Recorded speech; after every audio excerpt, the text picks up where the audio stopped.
Good afternoon, everyone. My name is Jackie Nicholson, and I currently serve as the second vice president for N4A and the associate athletic director for academics and compliance and senior women administrator at Albany State University. On behalf of N4A's leadership team, I would like to welcome you to today's webinar. This session serves as another installment of our spring webinar series with a specific emphasis on our commitment to continuing conversations around diversity, equity, and inclusion. Today's session is entitled Tempered Radicals for Student Athlete Activism. I would like to thank you for taking your time to join us today.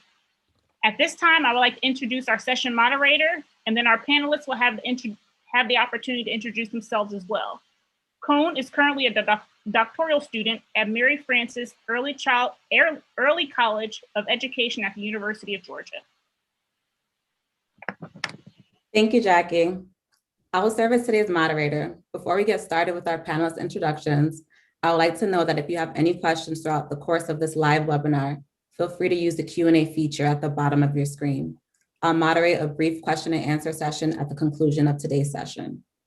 At this time, I'd like to pass things off to Marcus Dexter so he can begin our panelist introductions. Good afternoon, peace and blessings, everyone. My name is Marcus Dexter. I have the pleasure of serving as the Assistant Director for Student Initiatives at the Office of Institutional Diversity at the University of Georgia, where I'm also a doctoral candidate in the Mary Frances Early College of Education Sport Management and Policy PhD program. Thanks for having me. Awesome, I'm next. Hi, everybody. My name is Dr. Yannick Kluch. I use he and him pronouns. I'm currently an assistant professor for diversity, equity, and inclusion at Rowan University, where I also work with the Center for Sports Communication and Social Impact and help drive inclusion initiatives in our athletic department. In addition to that, I also serve as a consultant on issues related to diversity, equity, inclusion, and activism for sports organizations. So thank you for having me. I'm really excited for this webinar.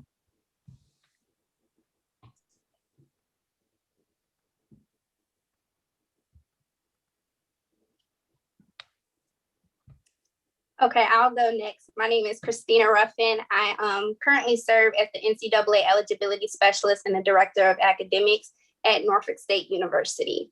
And thank you, Cone, for including me in this awesome discussion today.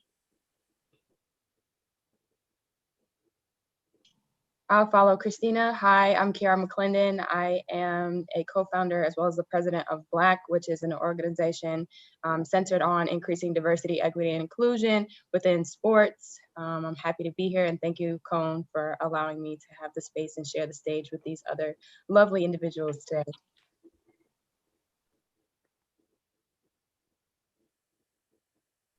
And last, we'll have Shane. Thank you. I'm Shane Whittington, Social Justice Coordinator at Florida State University. I work across campus, linking and leveraging opportunities for diversity, equity, and inclusion. Work with all departments, and I also instruct 2 classes based on social justice as a foundation and as a practice. Thank you all for introducing yourselves. Before we get started with our discussion, I'd like to set the stage with a brief introduction to what tempered radicalism is. Tempered radicalism is a theoretical framework found in social movement literature.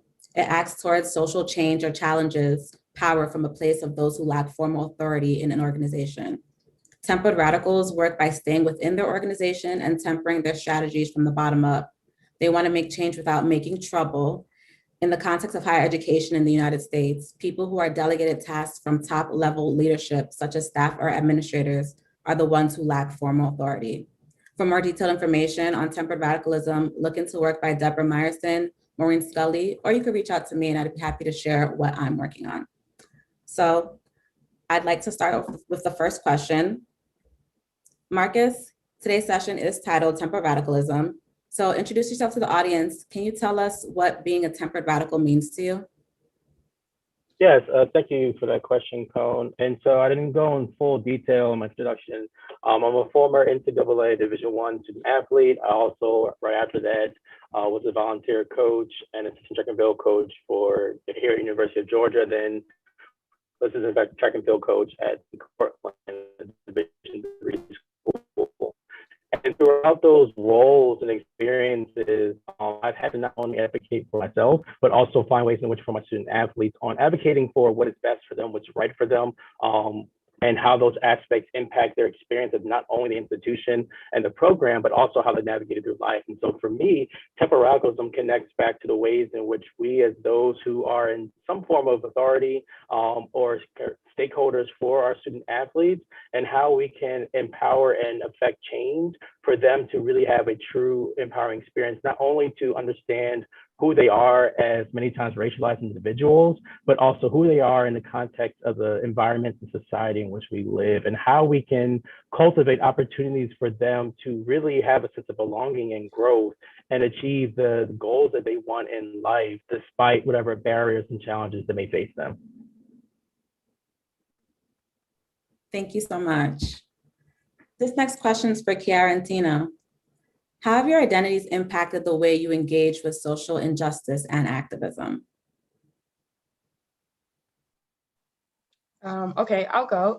As a Black woman, I think that this time has made me very conscious of just the various aspects of how I present myself every single day. So I am a woman, as I mentioned, I'm a Black woman, but I'm also working full time to support student athletes. So I'm a leader, I am a mentor, I am an example in a lot of ways of how to handle yourself in various situations. So though there's an emotional tie to the things that are going on in the world right now, and the ways in which we're responding to injustice and the ways in which we're choosing to be activists, I also have to remember the way that I respond has an impact on the way that my students respond or the way that my colleagues interact with this process. So I think for me, there's been just a heightened sense of consciousness, a heightened sense of awareness, and a heightened level of responsibility in the way in which I carry myself, as well as support student athletes in exercising their voices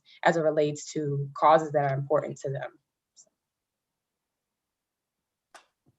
Okay, I'll follow up.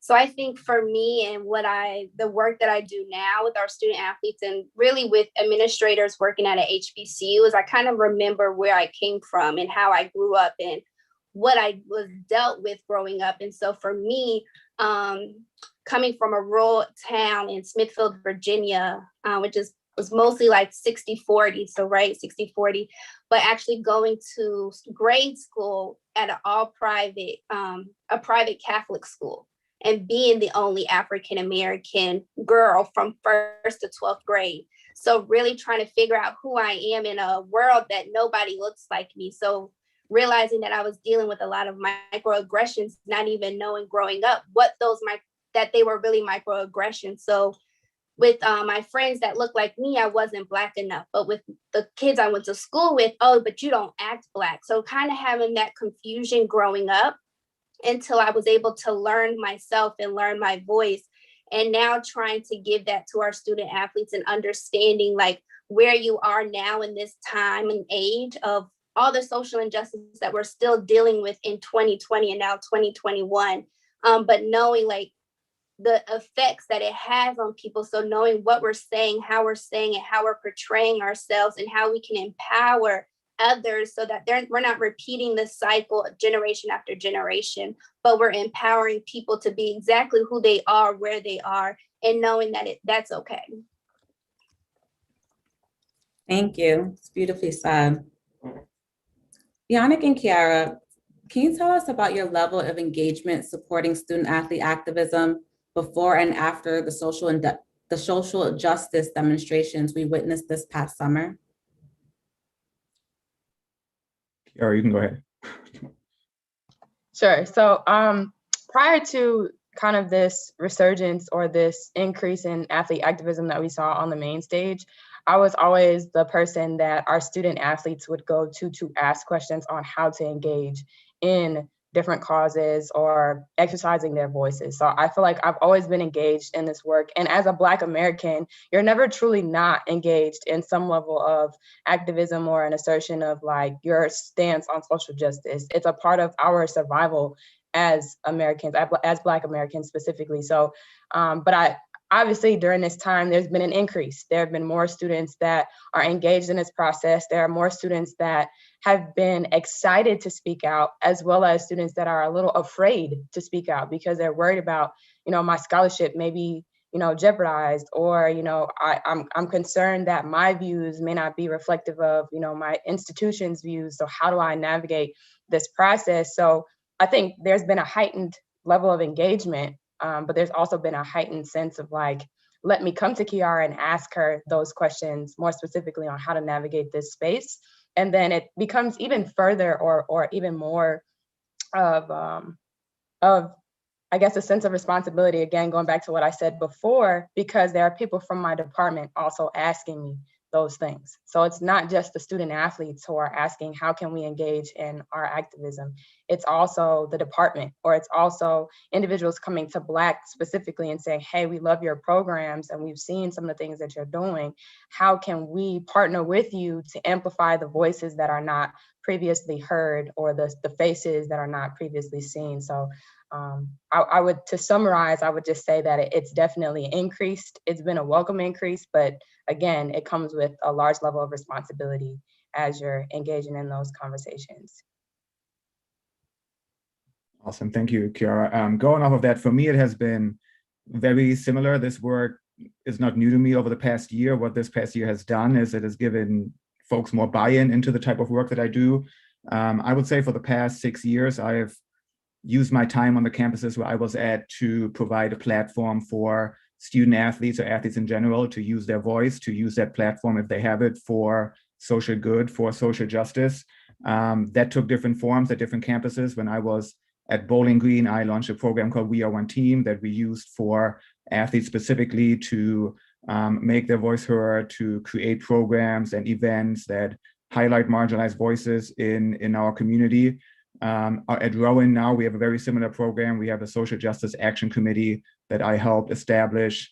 Right now, I'm working with college athletes across the greater Philadelphia area to launch the first ever intra-city coalition of 12 different schools for racial and social justice. And then outside the athletic space, the college athletic space, I also work with the Team USA Council on Racial and Social Justice on activist topics. So for me, how I've engaged in these topics, usually it's through 3 primary ways. The first one is just I'm a scholar activist. So I try to produce knowledge, to do research that highlights those voices that can help us identify what are barriers to activism that prevent student athletes from using their voice.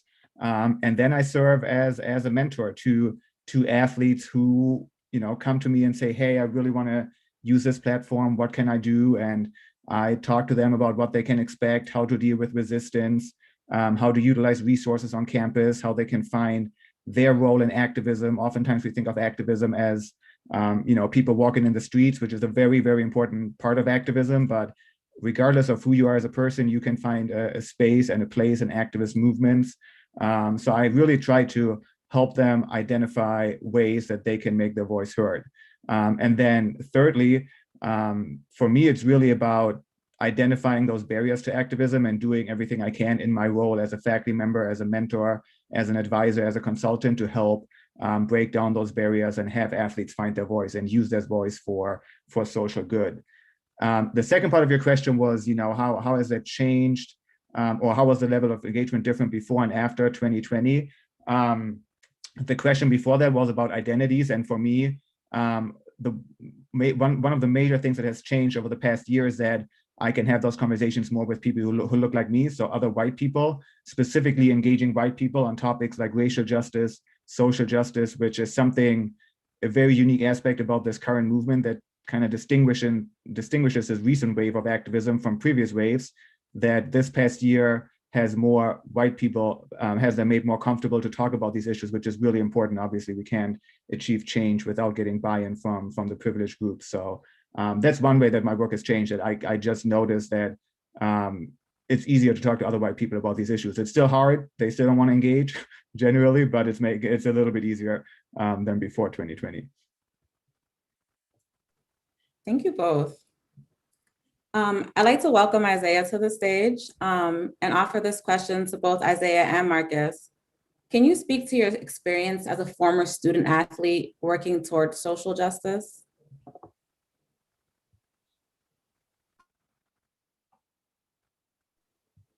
I'll let you start and introduce yourself, Isaiah. Good afternoon. I apologize for my lateness, but a situation came up. I am Isaiah Smallwood, a former student athlete and current business owner of my business, personal trainer, Swole Camp, and also a top accounting firm QA analyst.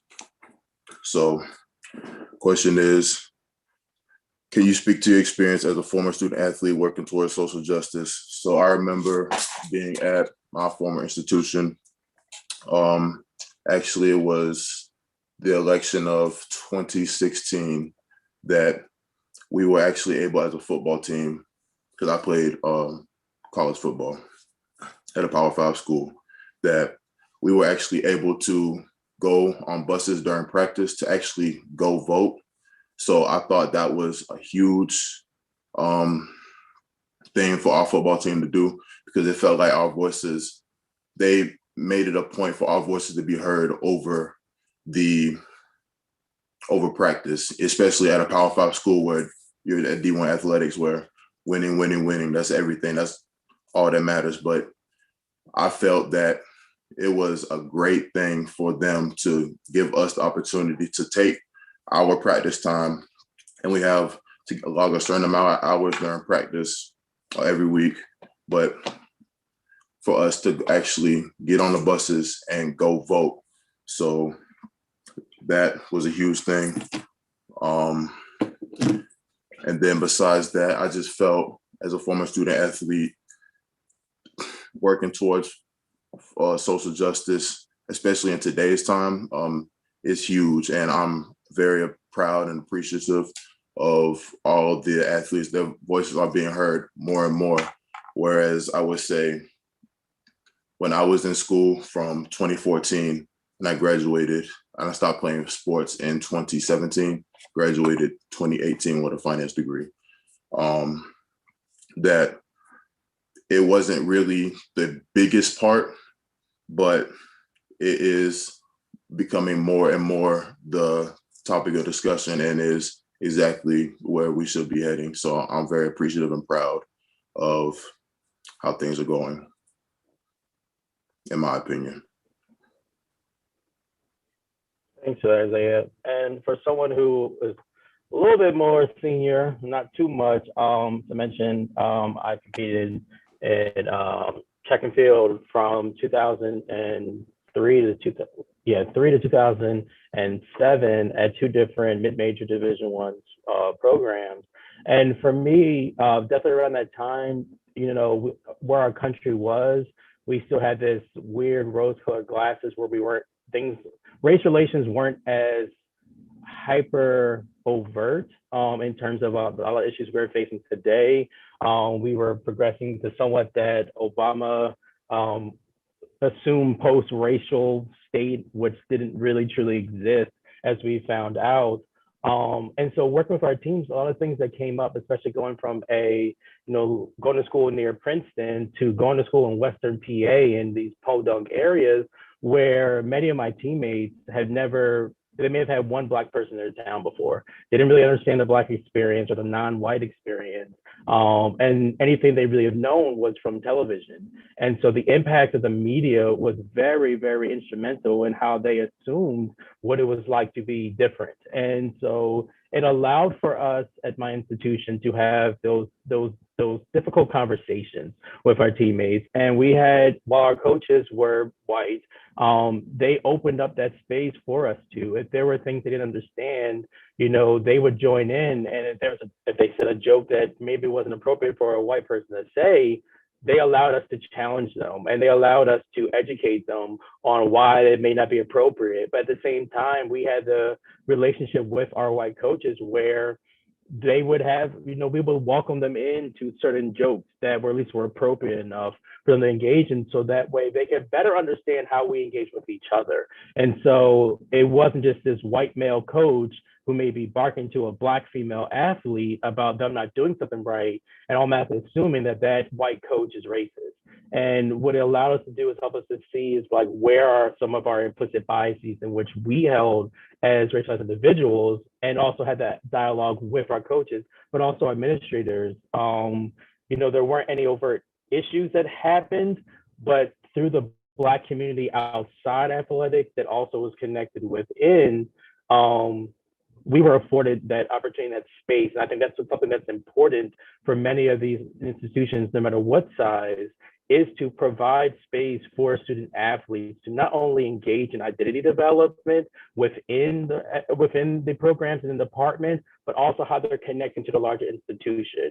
The whole notion of being a student athlete, or really being a college athlete, is really what's most should be more highlighted, is that they are college athletes. So allow them to engage with the institution. And as they navigate that, they start to engage with more peers, especially non-athletic peers. So that way they can better understand what it's like for them to be on these programs, to constantly have their lives on television, where they don't really have no personal life. If they make a mistake, it could be all over national news. And there are these biases that are developed because of their identities in which they hold. But there's so many more about the intersectionality of who they are is never truly afforded to be developed or truly understood. A lot of times it's just expected of what they're doing within athletics, and that's all they are. And if that's all they've heard since they were young, how do we expect them to be anything different once that identity foreclosure happens, when they're done with sport, or if they get an injury, and then they're potentially angry? And so when we think about justice and activism, it's not just about protesting. There are various forms of activism, and we have to provide the space for them to understand how they can engage in those opportunities, whether it be, if anything, educating themselves, but not putting the onus on our athletes of color to always have to educate others. You know, those individuals who are white or not Black, or whichever identity is marginalized identity is highlighted, have to individually do the work themselves to start learning, to building up their comprehension. Because you can never understand someone else's. We are the masters of our own lived experiences, but we can better learn and have an idea of what others may go through, but not always assume because someone is Black that their proximity to Blackness or whiteness is presumed to be what we think it is. Thank you so much. Isaiah, I want to dig a little deeper and ask you, as a former student athlete, what thoughts do you have on how senior leaders, administrators, advisors, and more can support student athlete activism, and how can they create cultures that welcome student athlete activism and ensure their voices are heard? Thank you for that question. So one thing I would say is understanding, especially as outside of Black student athletes, those that we feel that we know we are being socially injustice created against us, to understand the topic fully, to educate yourself fully on everything, the history, understand that how times were back in the day, and not absolve that did not happen, or it wasn't like that truly did happen. There were slaves, there were social injustice. There's always been that within the roots of our country, and it is a great country. But understanding that those ties, they may not be seen and heard all the time, but they are truly here. And so just understanding and not dismissing it as, oh, well, this is just another run-of-the-mill situation where this is as an individual, but it's more than just this individual did this. If this individual and this individual and this individual and this individual, and they just also happen to be Black, it could be something more to it than that. So I would say for administrators to be aware and be knowledgeable of the whole situation, because education is everything, and understanding the brevity of it all makes a difference. I would also say for senior leaders to be the most aggressive, but as you can be, but without stepping on, without that hurting your team. So for example, I would use, for example, like Marvin Wilson, from Florida State. I would use him as an example to show that what he did was great, and calling out Coach Novell on, well, you said this, and this, but you didn't do all of these things, where I felt that he could have went to Coach Novell instead of calling him out in the media a little bit on Twitter. He could have actually approached him a little differently and just got that squared away. But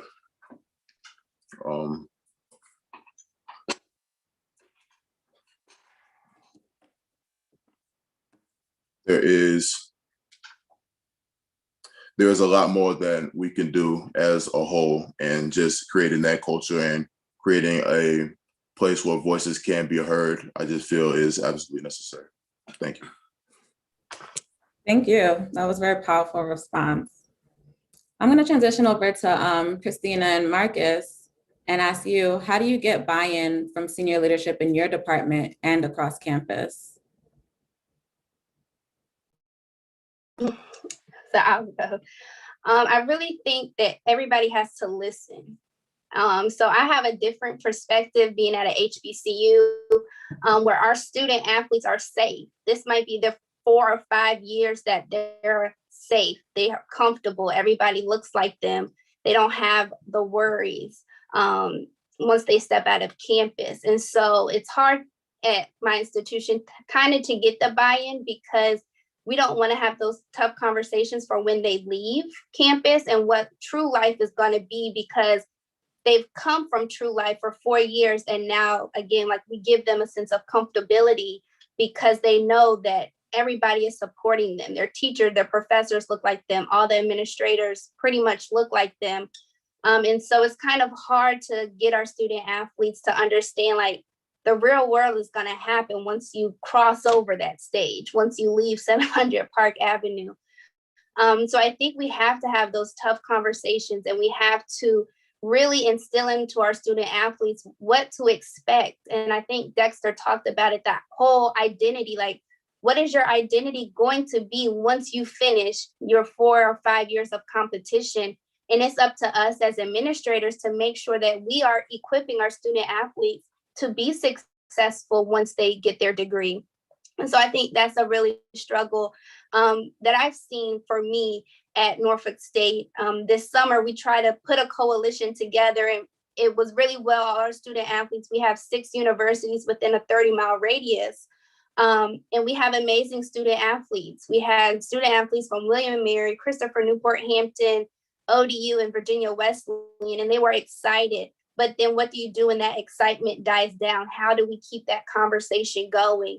And so for me, I blame myself for not doing all I could to keep that conversation going, but trying to get our student athletes to understand, like, you guys have a part to play in this, and trying to ignite, to fit where they fit in right now, or to communicate to them where they're at now, and understanding, being at an HBCU, your experience is different. And it's an absolutely beautiful and an amazing experience, but the outside world does not always view that. So what can we do to equip you to make sure that we're giving you all the tools, everything necessary to be successful and be able to navigate life once you graduate from Norfolk State? Thank you, Christina. And this may sound like a broken record, because I know many have heard it before, but until it actually continues to happen and change, I'm going to, myself, I'm going to keep saying it. You need to diversify your staff and be intentional about it, but not just diversify, make sure that it's inclusive.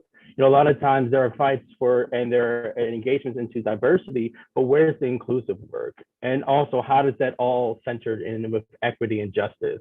That's definitely our first priority. But also, how does this align outside of athletics? I mentioned it before, and I keep saying it again. It's very much so important to not have athletics siloed separate from the institution, to silo the coaches, the staff, and the athletes in their own little bubble, because there are so many more resources and you don't necessarily have to do everything yourself. Yes, there are ways in which you can protect athletes by having things done within athletics, but it needs to be brought out and you need to find ways to connect them to the outside population in terms of the institution and those opportunities. And so one of the ways you can also do that too, other than obviously hiring more diverse individuals holistically, is also finding out ways to where you can build that in. So your faculty athletic reps, who are they? What departments are they in? How are they informed? You know, if your institution, and many more have it now, but if your institution has a, I would just say senior instead of chief, but a senior diversity officer, you know, how are they involved in what's going on in terms of the diversity and inclusion or belonging, inclusive excellence and so forth within athletics? And how is the strategic vision of the athletic department connected to what the institution is going? You know, where are the ways in which student life or student activities or so forth are connected, and where are the ways programming can be connected? You know, we have all these, you know, rules within NCAA or NAI, whatever one, you know, whichever type of governing body you're within, but you've got to connect it out to our institution and find ways for these future leaders to go out and truly be future leaders, not just within athletics, but on campus. And lastly, make it, you know, getting back to the fact that we are in a capitalistic society, you know, being able to connect it back to what could be the loss. You know, if these individuals quit, you know, we've seen what happened at Mizzou and Michigan and those aspects and ways, and that happened decades ago on other campuses throughout history. You know, these aren't the first times in which athletes have stood up. Why was it also impactful? Well, it was football and you had the coaches involved. Other people were probably involved too, but it wasn't as vocal. There's so many things that happen behind the scenes, but there's a financial risk if you do not start doing some of these things. And it can also impact the larger enrollment, which really hits institutions hard, especially after this crisis, financial crisis that happened from COVID. So ultimately, again, diversify, be intensive, be more inclusive, connect them to outside resources outside of athletics, but also understand that there's a financial risk if you don't buy into aspects of social, not just social justice, but diversity and inclusion for athletes and the staff and coaches.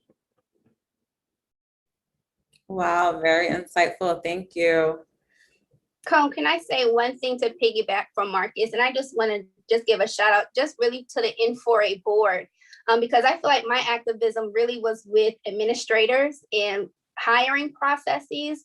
And I just remember in 2012, talking to Jackie Nicholson, who was my supervisor at the time, to say, look, why is there not more of us in Power 5s or D1s? And I just want to say thank you to Ms. Kim Durant and Jean Boyd, who really took out the time to listen to our concerns and made that partnership with HBCUs and the Ethnic Concerns Committee so that we could see those processes change, because our student athletes need to see people that look like them in positions at their institutions as well. And so I just want to say the growth that I've seen from individuals from HBCUs going on, it's been amazing to see that, because there are absolutely amazing individuals at HBCU institutions that have a lot to give to PWIs that I feel like is missing sometimes.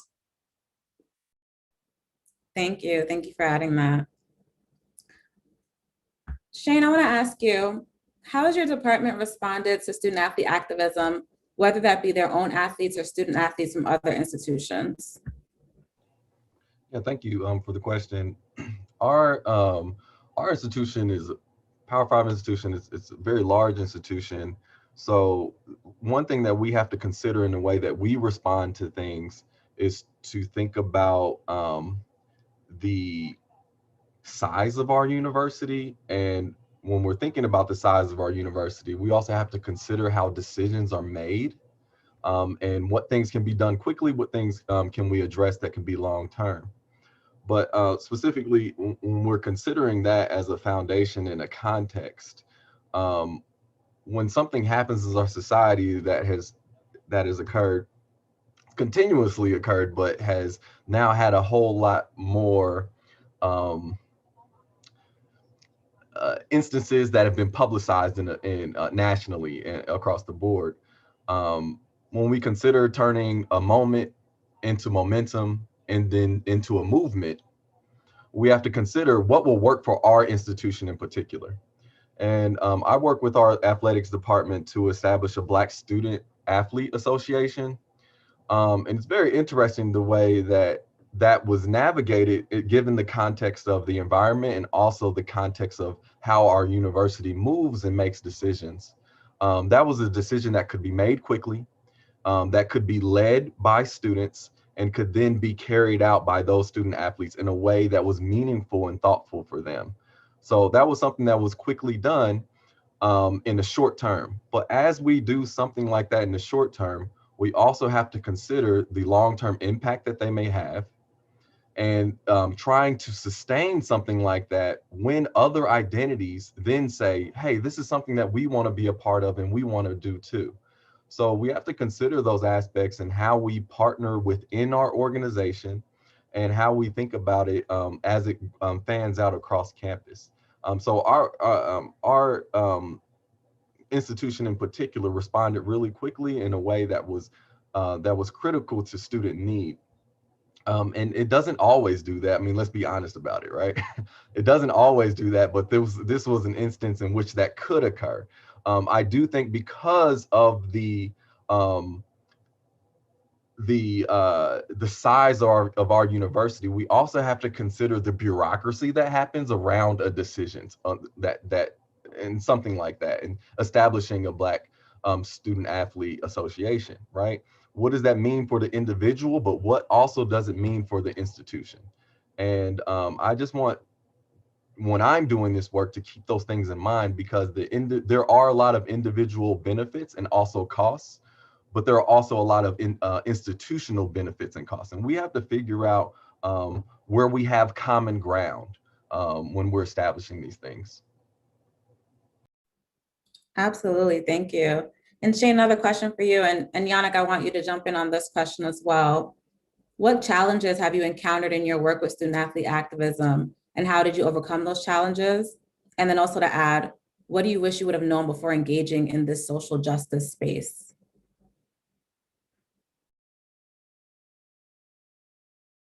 I can go first. A couple of the challenges that I face specifically have already been addressed.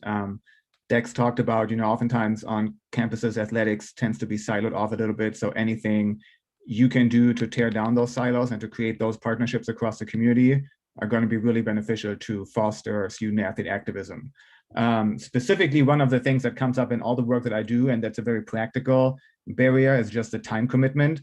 That's what I'm finding working with athletes, researching this topic, is that student athletes oftentimes just don't have a hard time finding the time to be an activist. So that's something that can easily be implemented as an administrator, as a coach, to make sure you create outlets for student athletes to get together in a group, to attend a protest, whatever they want to do. But that's a very practical barrier that comes up all the time. And I think especially, those of us working with athletes, specifically in the Division I space, that's something that we hear a lot.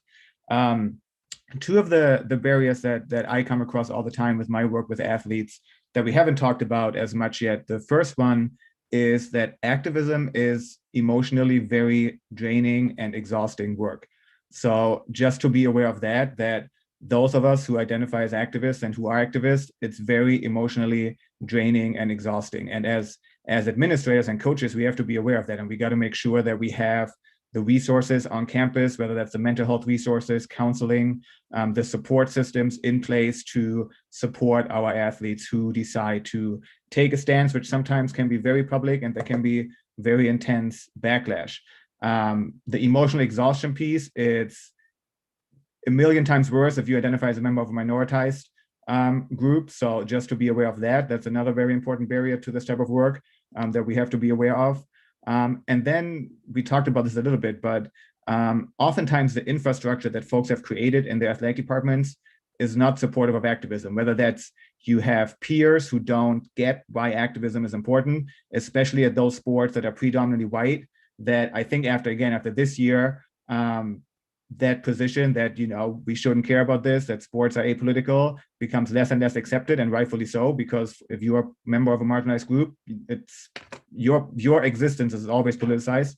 So that's a sign of privilege if you can say that sport and politics shouldn't mix. So you really have to think about what are the infrastructure that we can create to nurture activism. If you're on a campus where you haven't seen a lot of activism, specifically before 2020 and this past summer, it means there is systemic barriers in place to activism. And that oftentimes ties back to the infrastructure, whether that's peers, privileged peers who don't get it, whether that's coaches or high-ranking administrators who don't see activism as a valuable outlet for student athletes to make their voice heard. Those are all things that you can address by creating a culture where we view athletes as athletes first, where we are not just interested in them performing on the field or even performing in the classroom, but we're interested in them as holistic people in their identities beyond who they are on the playing field.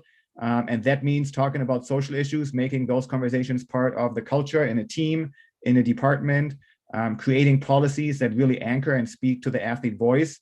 If you have a very, very restrictive social media policies, if you tell your student athletes at the beginning of the year that their profile should be private and they shouldn't post anything controversial, that reinforces whiteness, that reinforces norms we have created that work against marginalized populations. So those are all elements related to the infrastructure that can serve as really, really strong barriers to athletes using their voice and finding their voice on campus. And I'll stop here because I have another question later on. I'll get back to this. Yeah, thank you. And I'll jump right in here. And a couple things that I'll reiterate, but I'll reiterate it with different language. And I think one of the first things we have to do is figure out and work through who is responsible and in what ways, and how can we hold them accountable? Because it just can't be student athletes that we're holding accountable here and that we're doing the work with. We need to be doing the work with the coaches. We need to be doing work with the administration and the staff. We need to be doing work with these volunteers as well that come in, that run the hot dog stand and all these different things when we get back into the practice. Even the security that holds the place together. I mean, all these are individuals and institutional, right, that I alluded to earlier. So thinking about who's responsible, who we can hold accountable. I think the larger thing that we don't talk about enough is what are our goals here? And are they achievable goals? Because oftentimes it'll be this big, hairy, audacious, gargantuan idea, right? And it's unachievable. In addition to that, ADs change really quickly in our administrative, right? In our administration, coaches can change, but players don't change that often, right? And and athletes, excuse me, and we have to consider those different pieces. And as we are creating change, what are our goals and what are our values and are they achievable? So let me make it a little bit more practical here. There's 3 ways that social change happens, right? You either work inside the organization and create change that way, you work outside of the organization and create change that way, or you create something new. So one of the things is we have to choose which lane are we running in here, right? Within, outside, or are we creating something new here? And oftentimes I think that we're in this place of responding, right, to something and not being proactively thoughtful about what could happen. So that's then where it comes in, because the fact that we're so responsive to something and quickly and like, hey, we're getting it done, it becomes symbolic and not substantive, right? So then symbolism replaces the substance in which we could continue to really get into the granular work that needs to happen here, right? And rather than it being so mathematical to address certain identities in a mathematical way of numerically and how many do we have and what does it look like, it's a bit more dealing with chemistry as well, right? So what is the makeup of these things and are we altering the DNA? So the last 2 things I'll say, and I'll wrap it up here, is I wish that we could couple some of these models that we study in classes in the academic environment if we could marry them in a way that is productive. Sometimes we talk about change in like these compartmentalized pockets. So one of the models that I use a lot is Bridges transition model. And Bridges transition model, it starts off with endings. So what do we need to let go of before we can move forward, right? And then what do we still have around, right? So Bridges goes through endings, there's a neutral zone, and then there's new beginnings. I think that that is a good way to start practically and to start thinking about these things, because change just doesn't happen on its own, as everyone in this group has alluded to.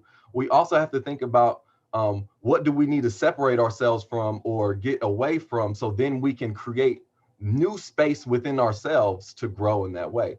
The model that I think that could be coupled and married to Bridges' model is Tuckman's model, which is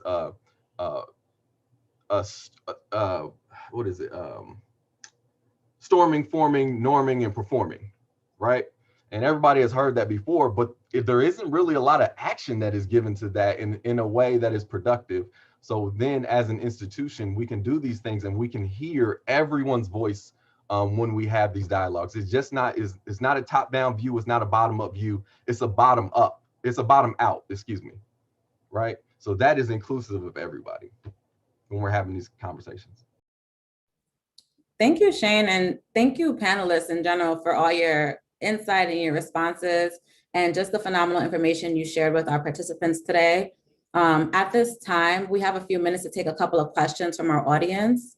As a reminder, please feel free to use the Q&A feature at the bottom of your screen to pose a question, and we'll attempt to answer as many questions as we can before the top of the hour. So I do see that we have a question, and I'll just pose it for our panelists, whoever wants to jump in.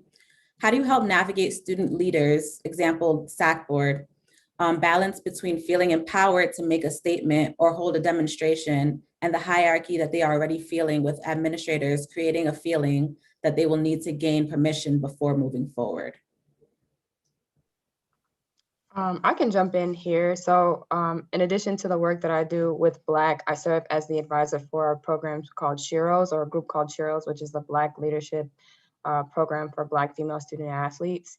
And during this time, a lot of their conversations were around that. Like, how do we make sure that our voices are heard? How do we make sure that our demands are being met when we feel like administration has never listened to us before, or has maybe never taken an interest in the concerns that we have in this way to really affect change? So the first thing that I try to communicate to them is understanding that this whole ship, this whole car, this whole whatever vehicle we would like to use as a metaphor runs because of them. None of us exist in our individual spaces without student athletes, right? So you all make up this whole operation. So in communicating your needs and the things that you would like to see happen, that has to be the foundation of all of your responses to everything, and the conversations that you're having with administration, as well as how administration responds to you. Administration knows that college athletics does not exist without student athletes. So being in a situation where a student athlete or group is coming to you saying, hey, we feel, concerned or hurt or scared or afraid or upset or anger or whatever their emotions are, and we want to see X, Y, and Z happen, they have to understand that administration needs to understand that they have to listen to that. And they have to create some type of measurable or actionable change so that the student athletes do feel like their needs are met or their concerns are being heard. Because when you don't do that and you dismiss them or you ostracize them, you lose that buy-in that is necessary for your program to be successful. And then also the student athletes, they don't have the best example of someone to go to when they have concerns or when they're looking for or seeking that care and support from an older or more seasoned professional that they should be able to go to. So I would say just reminding the student athletes, like, hey, you have to be able to communicate what your concerns are in a respectful fashion, of course. I'm not saying that you have to do so in a way that alienates you from your athletic department, but you have to do it in a way where you're kind of not budging. And then also understand that you are going to have some pushback and your administration may not always support you, but you have to keep going anyway. And then from an administration perspective, saying, hey, if ever there is a time for you to listen to your student athletes, it's right now. Because if you don't, this is going to cause a lot more damage or harm than good in the long run. And just reminding them why are you doing this? Going back to something that was said earlier, what is the purpose of this process and how you're supporting your student athletes? To build on to that, I would just say too that it's important to develop a culture of respect, a culture of openness, a culture of accountability, not just throughout the department, so to say, but how are teams themselves? How are the athletes on that team? What is the team culture that the athletes feel comfortable and empowered to be able to speak up and talk to their coaches, not just the assistant coaches that's their event coach per se in some of the sports, but the head coach. How do they feel? How is that culture open where they can do that? And then also, how is that coach and that team able to understand, and how's that culture within the department? So that way, no matter who you are, whether you are a walk-on, a scholarship athlete, a manager, or whatever, or even the assistant associate athletic director, you can go to anyone throughout the athletic entity and be able to speak your concerns without feeling ostracized or without feeling threatened. But also, and kind of again back to the question too, provide avenues. So if there are special groups or diversity and inclusion councils for athletes or whomever, but also put money behind it, put resources. If you're going to make cuts, and don't make cuts just to save money, make cuts and realign the funding.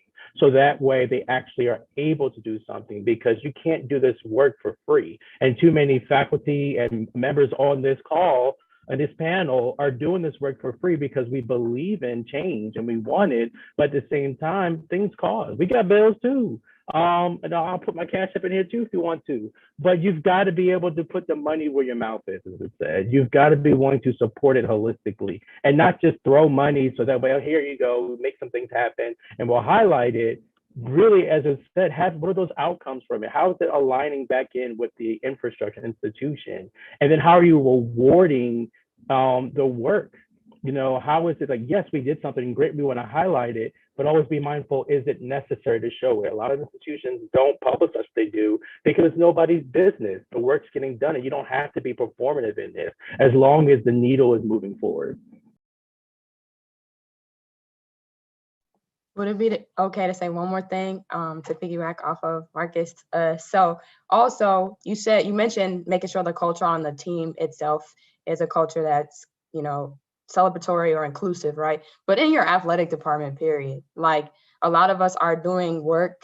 And in some cases, there may be some administrators who feel like I'm doing this work. And as you mentioned, this is very performative because my culture is not actually representative of the cause that I'm fighting for or the purpose that I'm fighting for. I actually don't feel like I belong at this university, but I'm creating these programs and supporting these student athletes to speak out and to speak up and to really believe in themselves and show up authentically every day, but I'm not doing that. So that's also going back to what was said earlier, why the work can be taxing sometimes or tiring sometimes, because you don't want to have to wear a mask every day. You don't want to have to say, I feel like, I'm supporting these student athletes and fighting the good fight, but I'm also internally dealing with like cognitive dissonance or this internal conflict of, I want this to actually be the reality beyond just the student athletes space, but my space as an administrator as well. So I agree with you wholeheartedly. I think that you have to assess all of that when you're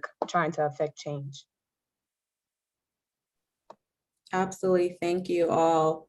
As we wrap up today, I just want to end with this and give us just a short phrase or a word that says one thing you wish you would have known before engaging in this social justice space, and what's one thing you want to leave with the audience as they become tempered radicals. So just something really short, really brief.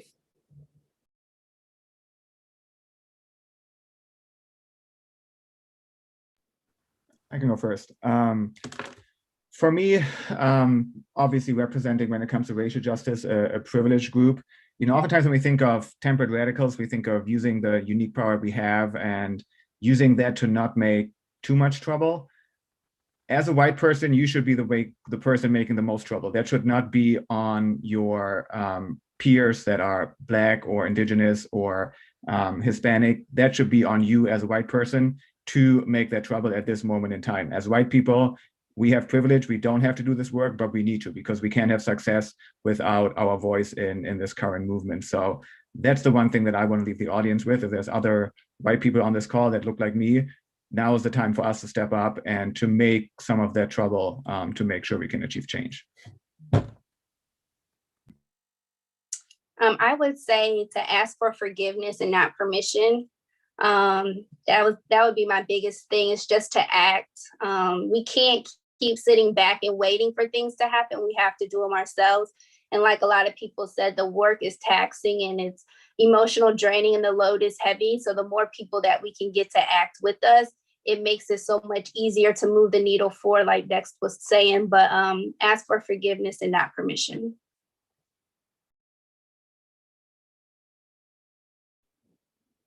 So for me, I wish I really would have known the power that I have to speak up and engage in this work. Especially from the generation came in and just really didn't recognize it. So, I had a poster of John Carlos and Tommy Smith on my walls, an athlete, inspired by that, but what it really truly meant to engage in this work. And so with that, I'd leave the audience to really reflect. I hope you reflect upon what ways in which you, in your current position, your current role, and who you are as a member of society, how can you enact change, affect change, as particularly for athletes, but just in general as a whole.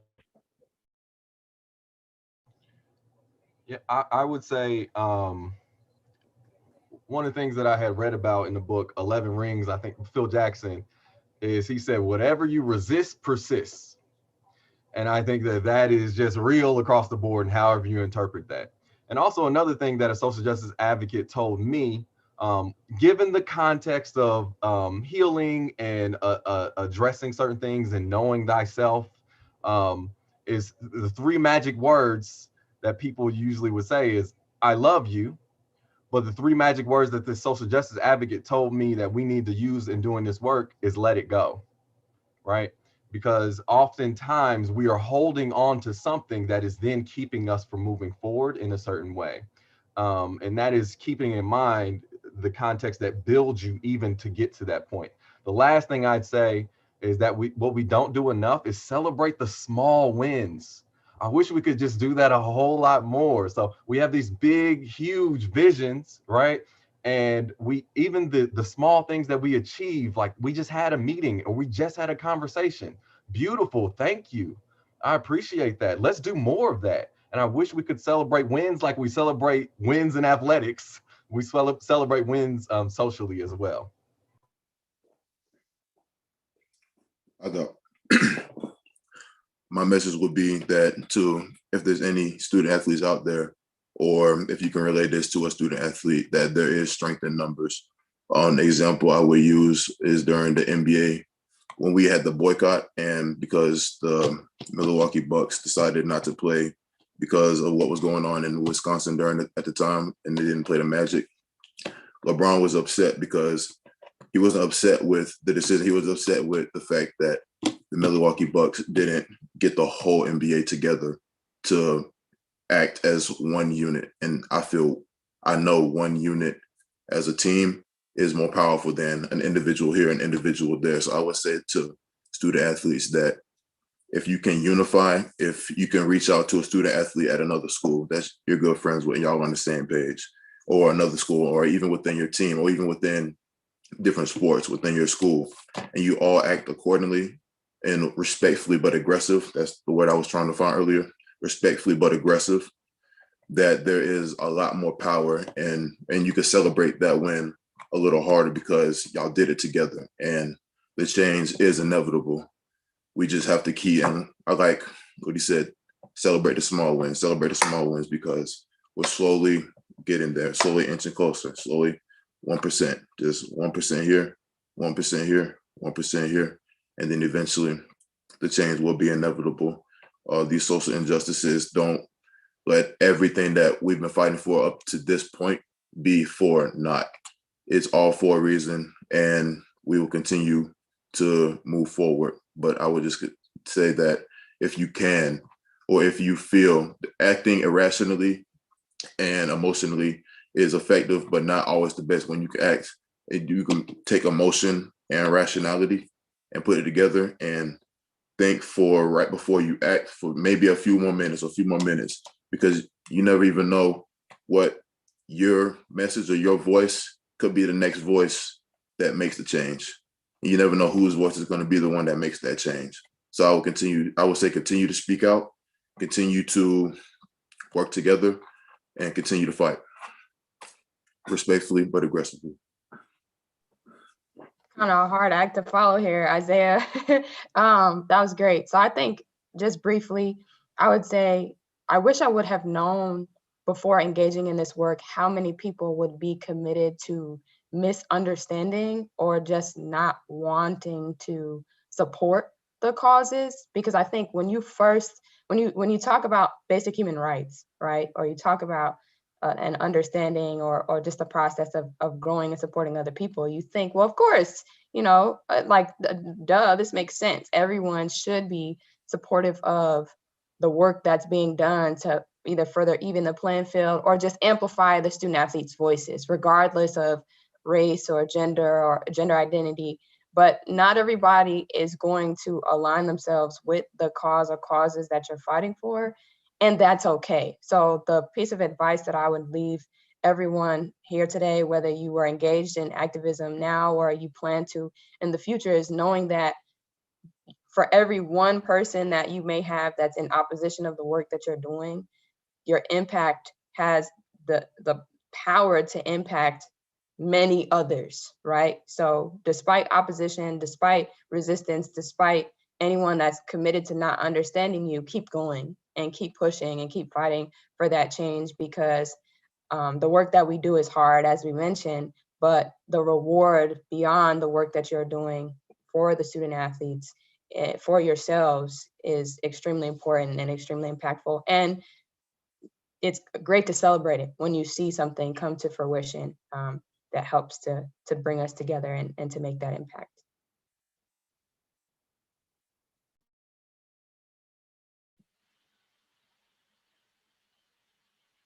Right, any minute. So our participants and to our panelists today, I just want to say thank you for participating, and for our participants, thank you for your questions and being engaged in our webinar today. On behalf of N4A and its leadership, I want to thank those panelists for taking their time and participation in this webinar and some of the pre-sessions that they had and serving in this respective realm. We appreciate the work that you do for our student athletes, not only on your campus, but for this profession as a whole. That concludes today's conversation. Thank you, N4A family, for joining us this afternoon. Please have a wonderful day and remain safe.